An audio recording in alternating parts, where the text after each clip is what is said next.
Please just state your name for the record. Shauna Barnett. Thank you, Ms. Barnett. Okay, so I have two statements here. I have my sister's statement and I have mine. She's not here today. Okay. All right. Just speak into the mic if you could. Right here. Thank you. Yes. Okay. First one's Michelle. I am Michelle, Andre Hill's sister, affectionately known as Baby Sis. My brother Andre was stolen from his family. He leaves behind sisters, brothers, a daughter, 3 grandchildren who affectionately called him Big Daddy, aunts, uncles, nieces, nephews, cousins, and many friends who loved him dearly. My brother was such a friendly man. He never met a stranger. He was a gentle soul who loved his family and friends wholeheartedly. The last time I saw my brother alive was at our sister's wedding. I remember us gathering together prior to the wedding to go over how everything should go. I remember Andre being so happy for this joyous occasion and super proud about how he was able to walk her down the aisle. He had to look his best for our sister. He proudly pulled out his suit that he was going to wear along with all the accessories that was going to go along with it, all the way down to the shoes. The next day, seeing him walk her down the aisle to give her away, he had the biggest smile I had ever seen on his face. He was such a proud brother, and it showed. He didn't stop smiling and laughing the whole day. I still remember the smiles and the emotions he impressed on everyone that day. The next time I saw my brother, he was lying in a coffin at a funeral home with no family, with no life in him. I didn't get to see his twinkling eyes, which were always full of joy and laughter. I couldn't hear him say, "Hey, sis," or "Love you, sis," which he expressed anytime we saw or spoke to one another. On December 22nd, 2020, I would learn that my brother Andre was shot and killed by a Columbus police officer. Later, I would see the video of the shooting happening. The moans that I heard coming from my brother sent me into instant hurt. You see, what I also saw were police officers stepping over my brother as he lay on the cold December ground face down for minutes. I didn't see anyone consoling him. I didn't see anyone rendering any aid to my brother. I can't imagine the fear and shock he had about what had just happened. Seeing the video of what has happened to him has caused an enormous fear to police officers for me, because police officers are supposed to protect and serve the citizens.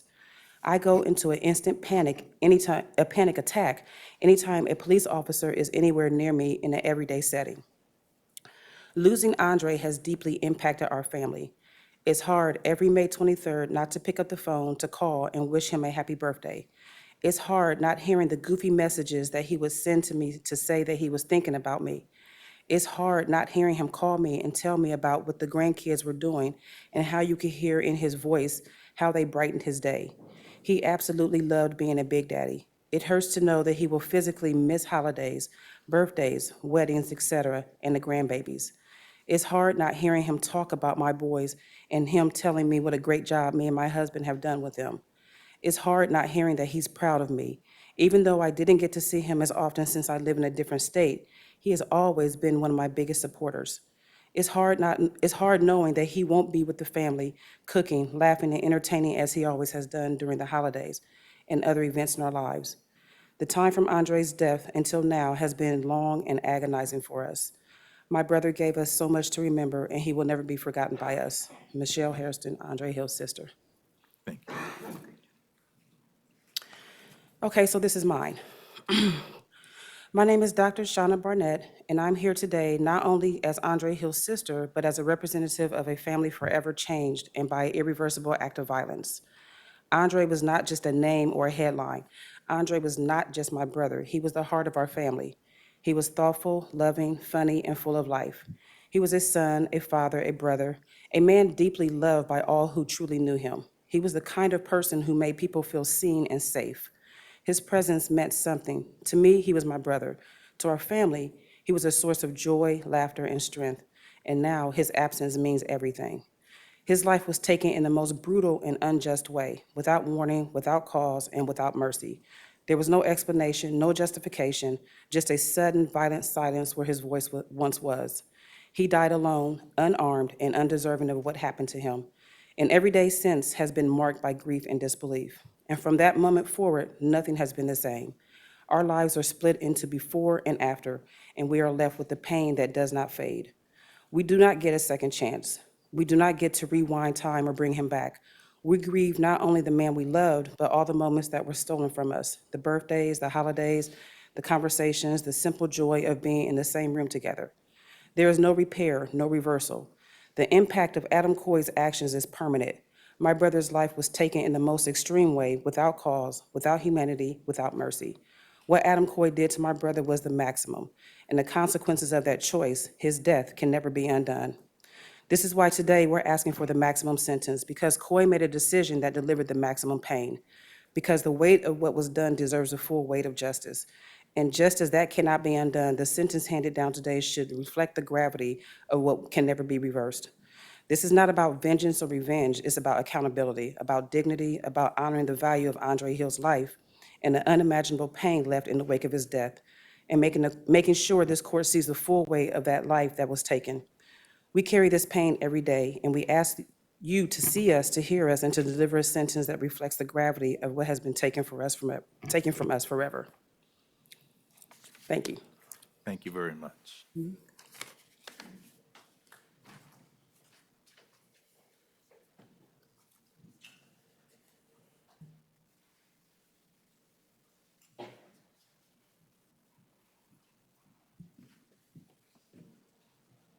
Again, for the record, if you please just state your name. Hi, Your Honor. My name is Michelle Stewart. Yes, I ma'am. am Andre Hill's former spouse. We met when we were 14 years old, went to school together, went to college together, and we had our perfect princess, Cararissa Hill.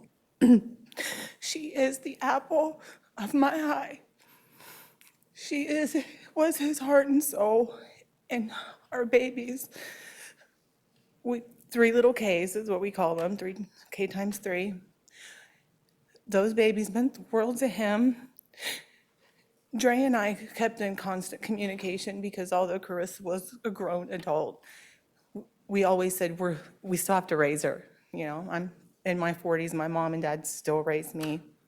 He was there for everything. The last time I spoke with Andre was 3 days before he was murdered. We would always go in half, like to buy the grandkids, you know, like a big toy, or I think that year it was like an Xbox, the little handheld one, and then get Carissa a purse or something. I was able to get 2 of those items. Dre's former boss was able to get the other 2 because Dre wasn't there, because he was murdered that night. Dre was such a caring man. He was a gentle giant. He was a beautiful man. Literally, we were on our way home one night, and there was a gentleman walking down the street, and he was going like this. Dre did a circle, took off his coat, and gave it to the man handed it to him out the window. We used to work at a wing restaurant in Whitehall years ago. There was a homeless woman with a little child that stayed in the back. Dre, we'd get one meal. Dre would give her that meal. That's just who he was. He would give you anything, and he was just gone too soon. And to have to explain to my grandkids, is Big Daddy getting up off the ground, Nana? Why is Big Daddy still laying on the ground after he was shot? Now we can finally have a little closure, and we can explain to our grandkids, now that they're getting older, what happened. There's been numerous occasions, Your Honor, where I've had to get my daughter up off the floor. She's bald, curled up into a ball of depression and just what happened. She was Daddy's little girl. Nobody can ever replace that.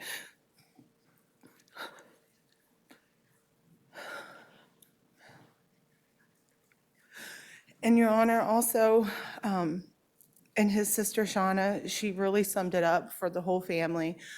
I do want to also let you know that we still have faith in the police and our justice system. I live in Gahanna, Ohio. Officer Brown, Officer Cameron, I know all of them. They're very friendly. We still count on the police. I don't have panic attacks when I see the police. If someone looks at me sideways, that's the first thing I'm going to do is call the police. I know women who have beaten their children, men who have murdered their wives. We don't hate men and women. We don't hate the police, Carissa and I, and our grandkids. We don't hate them. hate is a strong word, but we hate Adam.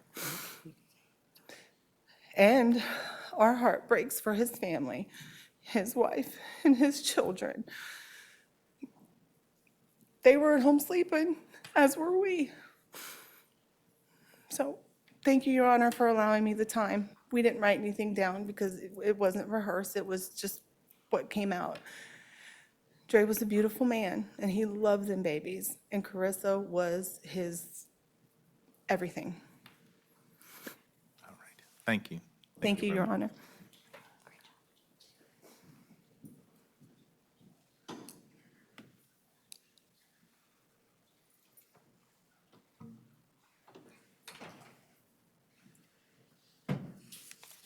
Your name and who you are, okay? My name's Cararissa Hill, and I'm Andre Hill's daughter.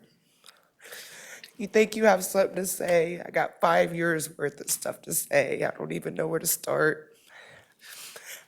I do have 3 children. Their big daddy came home to them every day to explain to them that a police officer took their big daddy away, that he's the reason their big daddy's not here with us no more.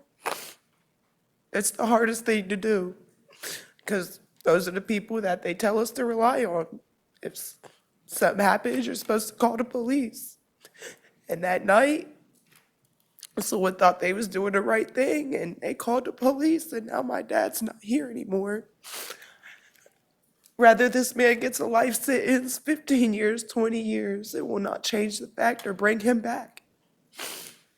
These 5 years, he not only took my dad away, but he took me away. I am no longer able to do the things I was able to do with my dad here. I don't feel safe in Ohio. I don't feel safe around Ohio police officers. And it's very hard to explain to my kids how we're able to trust the police, but they're the same persons that took the person that we all loved away. I didn't just call him my father, I called him my Faja. And I was his Daja, and I was his only child, and my kids are his only grandchildren. When you walk out healthy one day and then you just never come back, it's just very hard to explain to the kids, and even to myself, I don't understand half the time what happened. And what's even worse is sometimes they have it on video, so it's a reminder of how he ended his last couple minutes here on this earth and how he was alone on the cold floor. I just wanted to be there for him. I didn't even know till the next morning. The news channel found out before me.